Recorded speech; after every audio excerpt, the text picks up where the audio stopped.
Aujourd'hui, nous allons continuer notre série sur être conscient des réalités spirituelles et nous allons nous attacher à comprendre et à explorer la puissance et la gloire de Dieu. Oui, c'est vrai que, comme nous l'avons dit dans notre précédente intervention, le royaume de Dieu est un royaume de puissance, un royaume où véritablement la gloire de Dieu se déploie et il n'a aucune commune mesure avec le royaume du diable. Nous pouvons vraiment réaliser que notre Dieu est un Dieu tout-puissant. Et nous allons tout de suite nous tourner vers la parole de Dieu pour voir ces choses. Dans Apocalypse au chapitre 4, regardez ce qui est écrit à partir du verset 1. C'est l'apôtre Jean qui se trouve donc sur l'île de Patmos et qui, pendant ce temps de captivité, a reçu une vision très très importante.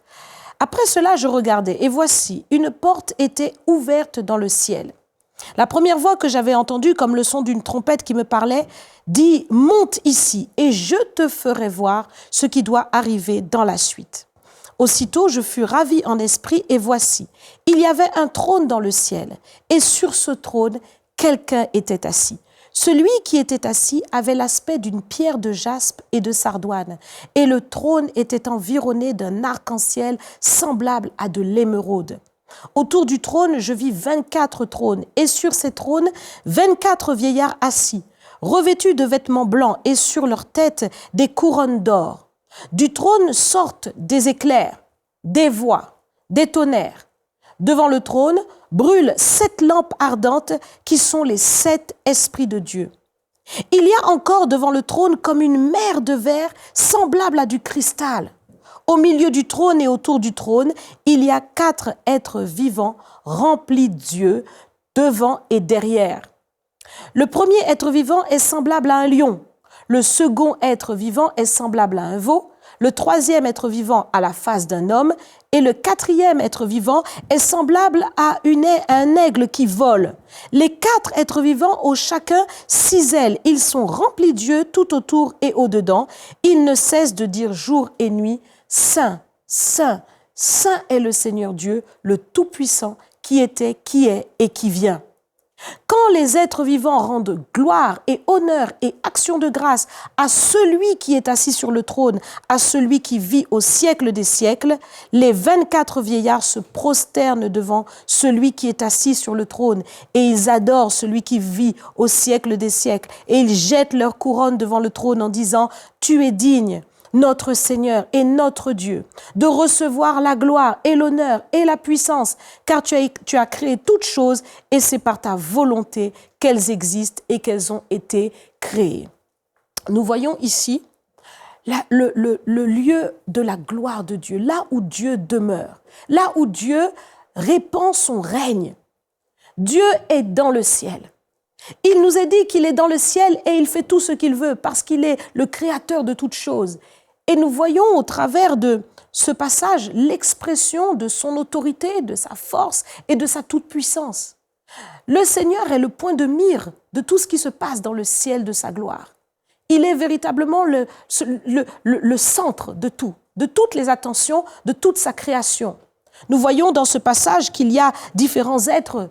Nous voyons les vieillards, nous voyons des anges, des êtres vivants, magnifiques, extraordinaires.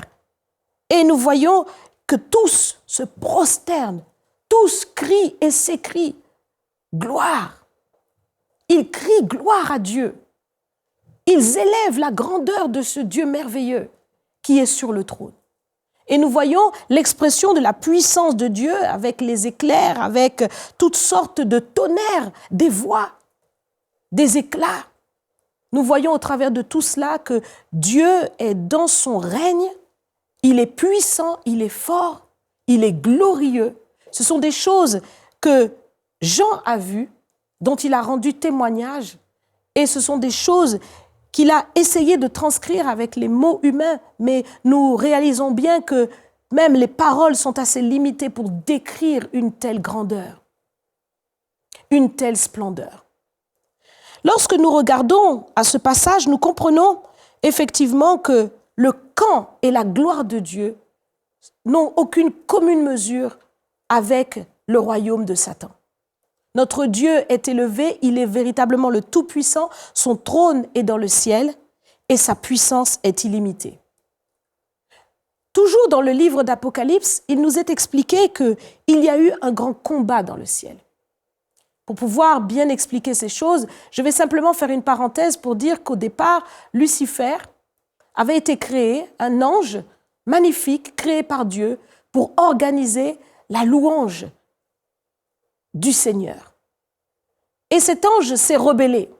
Cet ange a manifesté des trafics. Il a voulu faire des trafics. Certainement, nous pouvons supposer, lorsque nous lisons les passages d'Ézéchiel 28, nous lisons toutes ces choses et nous voyons que le diable a voulu entraîner des anges dans une rébellion.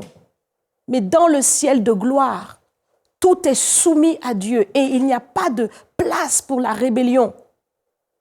Alors, il y a eu un grand combat. Regardez avec moi dans Apocalypse, chapitre 12, du verset 7 au verset 9. Il nous est dit, il y eut guerre dans le ciel. Michel et ses anges combattirent contre le dragon, et le dragon et ses anges combattirent, mais ils ne furent pas les plus forts, et leur place ne fut plus trouvée dans le ciel. Et il fut précipité, le grand dragon, le serpent ancien, appelé le diable et Satan, celui qui séduit toute la terre. Il fut précipité sur la terre, et ses anges furent précipités avec lui. Dans ce passage, nous voyons qu'il n'y avait pas de place pour cette rébellion. Lucifer, qui était autrefois un ange aux ailes déployées, magnifique, est devenu le dragon. Il est devenu une image de laideur, une bête. Il a été précipité. Et dans ce passage, lorsque nous voyons qu'il a été précipité, il a été précipité avec aussi les anges qui l'avaient entraîné dans cette rébellion. Il nous est dit que lorsqu'il a été précipité, sa queue a entraîné le tiers des étoiles. C'est une image que le livre d'Apocalypse nous donne pour comprendre qu'un tiers des anges se sont rebellés et ont été entraînés dans cette chute avec Satan. Donc, regardez la proportion. Nous voyons tout de suite que le royaume de Dieu est beaucoup plus nombreux. Le camp du Seigneur est beaucoup plus nombreux et beaucoup plus puissant, puisque Dieu lui-même n'a pas combattu contre Satan, mais c'est son ange qui a tout simplement évacué Satan du ciel. Nous voyons donc cette différence. Dieu est puissant et glorieux.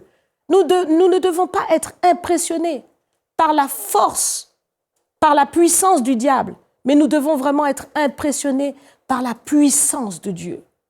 C'est lui qui a tout pouvoir dans le ciel et sur la terre. C'est ce que Jésus-Christ a dit, tout pouvoir m'a été donné dans le ciel et sur la terre. Et l'expression du royaume de Dieu, c'est l'expression de sa toute-puissance. Dieu nous le dit. Il nous dit que rien n'est impossible à lui. Rien n'est impossible. Dieu est créateur. Il dit et la chose s'accomplit. Dieu est tout-puissant. Il veut et il fait ce qu'il veut.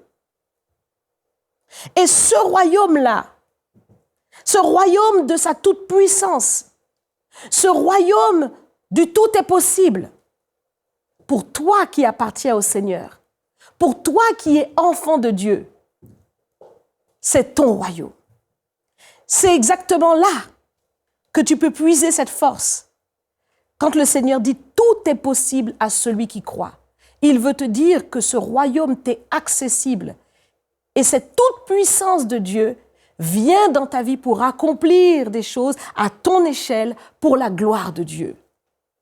Donc, nous devons véritablement, en tant qu'enfants de Dieu, nous réjouir parce que le Seigneur est en train de nous faire une promesse extraordinaire.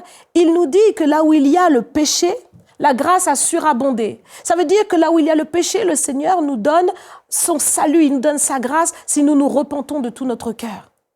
Il nous dit aussi que là où il y a la maladie, il nous donne la guérison. Par ses meurtrissures, Ésaïe 53, nous sommes guéris. Les meurtrissures de qui? De Jésus-Christ, évidemment. Jésus-Christ est mort sur la croix pour que nous ayons cette guérison. Vous voyez, c'est le don, la provision du royaume qui vient vers nous. Le Seigneur aussi nous promet de toute forme de captivité la liberté. Le Seigneur veut nous délivrer. Il veut délivrer les captifs. Et les captivités desquelles le Seigneur veut nous délivrer, évidemment, ce sont des captivités dans notre esprit, dans notre mental, dans nos pensées. Est-ce que tu as un problème de dépression? Est-ce que tu as un problème vous savez, il y a des personnes qui peuvent se retrouver enfermées dans des diagnostics. Et on leur dit, mais tu es maniaco-dépressif, c'est comme ça que tu es. Mais cette captivité-là, le Seigneur est venu pour la briser. Et il te donne cette liberté. C'est la puissance du royaume qui veut venir vers toi. Le Seigneur ne t'enferme pas dans cela. Quelle que soit la situation que tu traverses, le Seigneur veut pourvoir. Il veut que la provision de son royaume, de sa toute-puissance, de sa grandeur et de sa bonté puisse se manifester à toi. Là où il y a les ténèbres, Dieu veut mettre la lumière. Là où il y a la mort, Dieu veut mettre la vie. C'est un royaume de puissance, de gloire qui doit se déployer. Il est dans le ciel. Mais le Seigneur nous dit de faire cette prière, que ton règne vienne, que ta volonté soit faite sur la terre comme au ciel. Donc nous voyons que dans le ciel de gloire, la présence de Dieu est déployée et tout ce que Dieu veut se fait. Tous obéissent à sa volonté. Et sur la terre, Dieu veut qu'il en soit ainsi aussi. Que ton règne vienne, que ta volonté soit faite sur la terre comme au ciel. Comment nous allons faire pour que le royaume de Dieu, qui est une expression de sa gloire et de sa puissance, puisse se manifester sur la terre? Dieu va utiliser un dispositif. Il va envoyer vers nous son esprit. Son esprit a été répandu depuis la Pentecôte. Le Seigneur a soufflé son esprit sur les disciples. Il s'est assis à la droite de Dieu et il a laissé le Saint-Esprit sur la terre. Donc, nous ne sommes pas orphelins. Ici-bas sur la terre, Dieu lui-même est présent, car l'Esprit de Dieu n'est pas un ange. L'Esprit de Dieu, c'est Dieu lui-même. C'est lui. C'est le Seigneur. Donc, dans cette gloire, dans le déploiement de sa gloire, le Seigneur est sur la terre. Sa présence est là, sa puissance est là, puisqu'il est le Saint-Esprit. Et il se manifeste évidemment par la prière du croyant. Le Saint-Esprit va agir si nous l'invitons. Vous savez, notre Dieu respecte véritablement hautement l'homme. Il nous a fait, non pas comme il a fait les animaux, non pas comme il a fait les arbres, mais il nous a fait à son image. Ça veut dire qu'il a doté l'homme d'une certaine liberté et c'est dans cette liberté que Dieu prend plaisir. Dieu veut que tu l'invites. Dieu veut être un invité. Dieu veut que ton cœur soit désireux de l'avoir avec lui, avec toi. Et donc c'est important pour toi d'être pleinement dans cette liberté en ayant choisi ce camp du Seigneur, ce royaume de Dieu, pour laisser maintenant le Seigneur venir exprimer sa puissance et sa gloire. Et puis le Seigneur aussi envoie ses anges. Il envoie ses anges faire un travail. Nous avons vu dans le ciel de gloire qu'il y a véritablement tout un déploiement et il y a beaucoup d'anges, nous pouvons les citer. Il y a les séraphins, qui sont ces anges extraordinaires avec des yeux partout. Et il y a aussi les chérubins qui sont des porteurs de la gloire de Dieu. Ils portent la gloire de Dieu. Ce sont des êtres magnifiques. Et là où se trouve le trône du Seigneur, eh bien, ils sont justement sous le trône du Seigneur pour porter la gloire de Dieu. Et nous voyons aussi qu'il y a d'autres anges qui sont des archanges puissants en force. Des archanges qui ont des missions particulières, qui doivent exercer des missions pour le Seigneur sur la terre. Ce sont des anges puissants. Et nous avons vu tout à l'heure cet archange puissant, Michel, qui a fait évacuer Satan du ciel. Nous voyons aussi qu'il y a des anges qui sont sur la terre pour œuvrer en faveur des saints. Ils sont nos compagnons d'œuvre. Et Jean, lorsqu'il a eu cet ange qui est venu lui donner un message, il a été subjugué par la puissance de cet ange. Il a voulu se prosterner. L'ange lui a dit, surtout non pas, ne te prosterne pas devant moi. Je suis ton compagnon d'œuvre. Je suis ton compagnon de service. Adore Dieu. Autrement dit, entre parenthèses, nous n'adorons pas les anges. Nous ne leur vouons aucun culte parce que nous comprenons les réalités spirituelles et nous réalisons que les anges ont été envoyés pour nous aider à faire l'œuvre du Seigneur. Dans cette dimension que Dieu déploie sur la terre pour que son royaume puisse œuvrer, les enfants de Dieu ont un rôle particulier. Ils sont comme un point central. C'est-à-dire que ce sont eux qui peuvent véritablement être le lien entre le royaume des cieux, là où la gloire de Dieu se manifeste, et l'intervention du royaume de Dieu sur la terre. Tout ce que Dieu va faire sur la terre, il va le faire parce que nous, les enfants de Dieu, nous allons invoquer le Seigneur, nous allons le supplier. Dans Apocalypse, nous voyons un passage où le Seigneur parle de la prière des saints qui monte dans des encensoirs d'or. Le Seigneur recueille la prière des saints et lorsque les saints élèvent leur prière, eh bien Dieu répond. Regardez ce qui s'est passé avec Jacob lorsqu'il a eu cette vision. Jacob s'est endormi sur une pierre et quand il a rêvé, il a vu une échelle. Et de cette échelle montaient et descendaient des anges. Les anges sont là pour faire un travail sur la terre. Nous ne sommes pas seuls. Nous, les enfants de Dieu, nous ne sommes pas seuls. La puissance du royaume est déployée pour nous permettre de faire l'œuvre du Seigneur.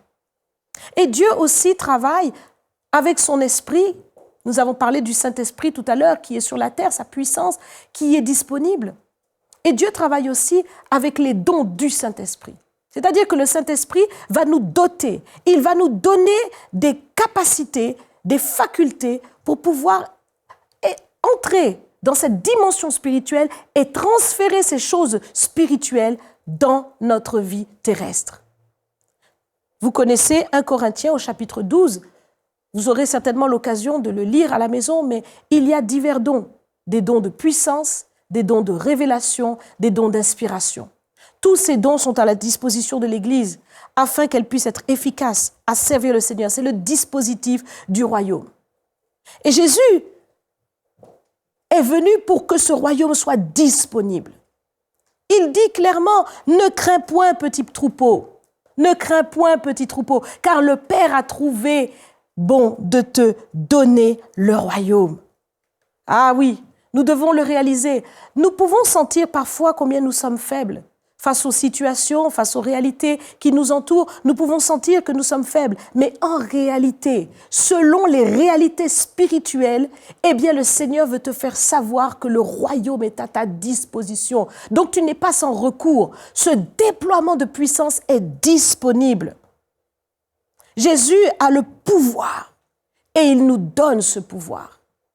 Il nous dit, voici, je vous ai donné le pouvoir de marcher sur toute la puissance de l'ennemi et rien ne pourra vous nuire. Jésus a le pouvoir et il nous donne ce pouvoir.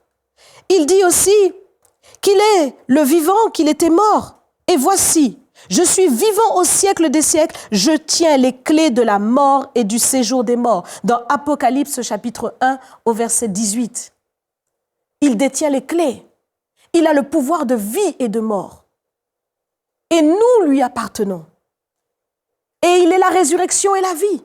Donc, puisque nous lui appartenons, nous sommes avec lui dans la vie. Quelle grâce! Donc, nous devons réaliser que celui qui détient les clés nous donne aussi son pouvoir. Il dit à Pierre, son disciple, « Voici, je te donne les clés du royaume. » Je te donne les clés du royaume. Est-ce que Dieu a donné cela simplement à Pierre? Non. Tous ceux qui croient au travers du témoignage des apôtres reçoivent les clés du royaume. Tout ce que tu liras sur la terre sera lié dans le ciel. Tout ce que tu délieras sur la terre sera délié dans le ciel. Donc nous avons un pouvoir. Ce sont les clés du royaume. Le Seigneur veut nous donner d'ouvrir des choses ici-bas. Il veut nous donner d'ouvrir la possibilité que les choses d'en haut descendent sur la terre. Il veut nous donner la possibilité de se fermer. Vous savez, celui qui a des clés, ouvre et ferme. Il rend des choses possibles, il rend des choses accessibles et il rend des choses inaccessibles. Lorsque vous ouvrez une porte, vous avez accès à ce qu'il y a de l'autre côté. Lorsque vous fermez une porte, vous interdisez l'accès à ce qu'il y a de l'autre côté. Eh bien, en tant qu'enfant de Dieu, en tant que disciple du Seigneur, le Seigneur nous a remis les clés du royaume. Ça veut dire que nous pouvons donner accès à ce qui est de l'autre côté. Nous pouvons interdire l'accès à des choses que l'ennemi fait. Nous avons les clés du royaume. Quelle bénédiction! Ce sont toutes ces réalités spirituelles qui sont à notre disposition. Regardez la puissance et la gloire de Dieu, toujours avec moi dans Luc, au chapitre 24, au verset 29. Mais ils le pressèrent en disant « Reste avec nous, car le soir approche. Le jour est sur son déclin. » Et il entra pour rester avec eux. Nous sommes là avec les disciples d'Emmaüs qui marchent. Et pendant qu'ils marchent, eh bien, ils rencontrent le Seigneur. Donc, il nous est dit, pendant qu'il était à table avec eux, il prit le pain et après avoir rendu grâce, il le rompit et le leur donna. Alors leurs yeux s'ouvrirent. Ah, on y revient. Les yeux doivent s'ouvrir. Et ils le reconnurent. Combien de fois tes yeux sont fermés et tu ne reconnais pas que c'est le Seigneur qui est en train d'agir pour toi? Tu te débats et c'est exactement le Seigneur qui est en train de faire. Là, les disciples d'Emmaüs aussi avaient les yeux fermés et à un moment donné, le Seigneur leur a ouvert les yeux afin qu'ils le reconnaissent. Mais il disparut de devant eux et ils se dirent l'un à l'autre, « Notre cœur ne brûlait-il pas au-dedans de nous lorsqu'il nous parlait en chemin et nous expliquait les Écritures ?» Se levant à l'heure même, ils retournèrent à Jérusalem et ils trouvèrent les 11 et ceux qui étaient avec eux assemblés et disant « Le Seigneur est réellement ressuscité et il est apparu à Simon. » Et ils racontèrent ce qui leur était arrivé en chemin. Oh oui, ce passage est tellement merveilleux, tellement merveilleux. Donc, nous voyons que les disciples ont parlé aux autres et ils ont dit, mais voilà ce qui nous est arrivé. Le Seigneur est réellement ressuscité. Il est apparu à Simon. Et pendant donc qu'ils étaient en train de parler, là, le Seigneur approche. Il leur dit, la paix soit avec vous, saisis de frayeur et d'épouvante. Ils croyaient voir un esprit, mais il leur dit, pourquoi êtes-vous troublés? Pourquoi pareille pensée s'élève dans vos cœurs? Voyez mes mains et mes pieds, c'est bien moi, touchez-moi et voyez. Un esprit n'a ni chair et ni os, comme vous voyez que j'ai. Et en disant cela, il leur montra ses mains et ses pieds. Et comme dans leur joie, ils ne croyaient point encore et qu'ils étaient dans l'étonnement, il leur dit, avez-vous ici quelque chose à manger? Ils lui présentèrent du poisson rôti et un rayon de miel. Nous voyons dans ce passage que le Seigneur s'est manifesté aux disciples après sa résurrection et il s'approche. Et quand il vient, ils sont dans ce lieu, dans cette pièce. Alors nous voyons premièrement déjà quand il était avec les disciples d'Emmaüs, Jésus apparaît. Mais au moment où il partage le pain, il disparaît à leurs yeux. Pourtant, il a bien un corps. Plus bas, nous voyons que le Seigneur dit à Thomas, touche, touche, car un esprit n'a pas un corps comme moi j'en ai. Touche. Donc, comprenez que le Seigneur est apparu aux disciples d'Emmaüs, ce n'était pas une apparition virtuelle. C'était véritablement le corps du Seigneur qui était là et qui a disparu à leurs yeux. Nous pouvons réaliser qu'il y a des réalités spirituelles. Nous pouvons réaliser que dans le royaume de Dieu, nous pouvons être dans le domaine du visible et dans le domaine de l'invisible. Dieu se manifeste dans les deux dimensions, le domaine visible et l'invisible. Et le Seigneur veut que nos yeux puissent être ouverts sur des choses qui sont invisibles, mais bien réelles. Comment le Seigneur a pu entrer dans cette pièce où étaient enfermés les disciples entre eux, avec la peur au ventre, parce qu'ils ne savaient pas comment la suite allait se produire. Et pendant qu'ils sont là, tous ensemble, le Seigneur apparaît au milieu d'eux. Il n'a pas ouvert la porte pour entrer. Il s'est présenté au milieu d'eux. Pourtant, il a un corps. Comment est-ce que ce corps a traversé les murs?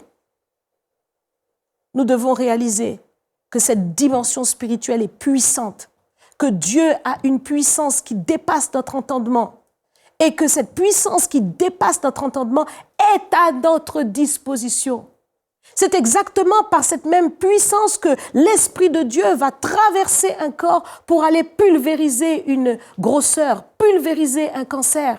Des choses que, humainement parlant, nous ne pouvons pas faire, Dieu va le faire.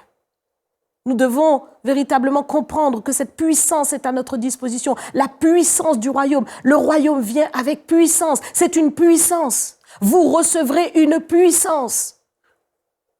Dieu veut que nous recevions cette puissance. Cette puissance et cette gloire qui sont manifestées sur la terre est donnée uniquement à ceux qui se consacrent à lui. Et c'est là encore que nous revenons là-dessus dans Marc au chapitre 16 au verset 16. Voici les miracles qui accompagneront ceux qui auront cru. Est-ce que nous sommes prêts à croire? Est-ce que nous sommes prêts véritablement à nous consacrer? Est-ce que nous sommes prêts à croire pour faire vivre ce royaume sur la terre? Cela nous demande un investissement. L'investissement de notre foi. Nous devons véritablement accéder à ces choses parce qu'elles sont disponibles. Et en tant qu'enfants de Dieu, nous l'avons dit tout à l'heure, ce royaume est notre force, il est notre atout. Tu es faible. À toi seul, tu es faible. Mais avec le royaume, tu as la puissance de Dieu avec toi qui te permet non seulement pour ta propre vie, mais pour ton prochain de faire prévaloir la volonté de Dieu sur la terre. Ah, nous avons vraiment besoin d'aller en profondeur sur ces choses. Nous avons besoin de nous appuyer de tout notre cœur sur cette toute-puissance du Seigneur. Regardez avec moi ce psaume que nous aimons si bien. Dans les psaumes, le psaume 91, « Celui qui demeure sous l'abri du Très-Haut repose à l'ombre du Tout-Puissant. » Celui qui demeure sous l'abri du Très-Haut repose à l'ombre du Tout-Puissant. Quand vous reposez, vous êtes tranquille, vous êtes adossé à sa personne et votre cœur est libre parce que vous savez véritablement que le Tout-Puissant vous couvre et vous cache, il est votre refuge. Alors, en tant qu'enfant de Dieu, en tant que disciple maintenant, cessons véritablement d'être impressionnés par les réalités terrestres qui nous environnent et ayons les yeux ouverts pour voir la toute-puissance de notre Dieu et reposons-nous vraiment sur la puissance de son royaume. Cette émission est rendue possible grâce au précieux soutien des partenaires d'Enseigne-moi Canal International. Retrouvez tous nos programmes sur enseigne-moi.com.